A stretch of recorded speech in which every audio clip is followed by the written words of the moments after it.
കേരളത്തിലെ ബുഫേ സംസ്കാരം തുടങ്ങുന്നത് 70 കാലഘട്ടത്തിലാണെന്നാണ് പറയുന്നത്.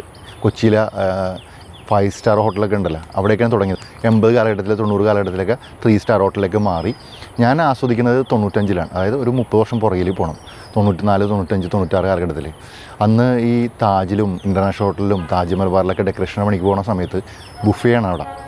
ഇതെങ്ങനെ എടുക്കേണ്ടതെന്നുള്ളത് എനിക്കറിയില്ല. അപ്പോൾ പലപ്പോഴും ഞാൻ ഭക്ഷണം കഴിച്ചിട്ടില്ല.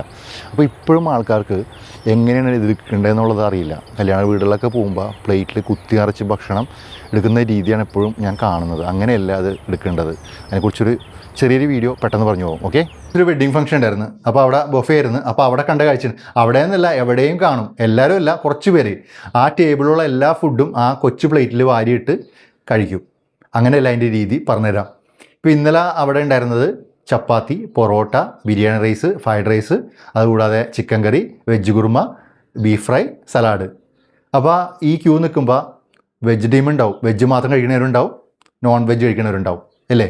നമ്മൾ ക്യൂ നിൽക്കുമ്പോൾ ആദ്യം കിട്ടുന്നത് ചപ്പാത്തി, പൊറോട്ടയാണ്. കുട്ടി പൊറോട്ടയാണ്. അത് 1 or 2 വാങ്ങുക.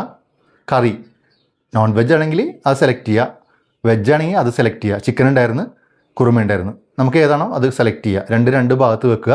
അതുകൂടാതെ ബീഫ് ഫ്രൈ ഉണ്ടായിരുന്നു, അത് കൊടുക്കുക. ഇത് കഴിക്കുക, ആസ്വദിക്കുക. ടേസ്റ്റ് ഉണ്ടെങ്കിലും കൂടുതൽ വാങ്ങരുത്, അത് കാരണമുണ്ട്. അടുത്തത് ബിരിയാണി റൈസാണ്. അത് ഇഷ്ടപ്പെടുന്നവരുണ്ടാവും, എടുക്കുക. അതേപോലെ കറി ഏതാണോ അതെടുക്കുക. സലാഡ് ഉണ്ട്, സലാഡ് എടുക്കുക. അതിന് ശേഷം അതും കുറച്ചെടുക്കാൻ പാടുള്ളൂ. അതിന് ശേഷമാണ് ഫ്രൈഡ് റൈസ് വേണ്ടത്. അത് കഴിക്കുന്നവരുണ്ടാവും, അതെടുക്കുക. അതും അതേപോലെ കറിയും അതേപോലെ കുറച്ച് എടുക്കുക, കഴിക്കുക. സലാഡ് ഉണ്ട്, അതും വേണമെങ്കിൽ വെക്കാം. ഇത് കഴിച്ചതിന് ശേഷമായിരിക്കും നമ്മൾ ഇതിൽ ഏറ്റവും കൂടുതൽ ടേസ്റ്റ്. കാരണം ഫുഡ് ഉണ്ടാക്കുമ്പോൾ ചിലപ്പോൾ ടേസ്റ്റ് കുറയാൻ കൂടാം. ഇങ്ങനെ കഴിക്കുമ്പോഴേ നമുക്ക് ടേസ്റ്റ് അറിയാൻ പറ്റുള്ളൂ.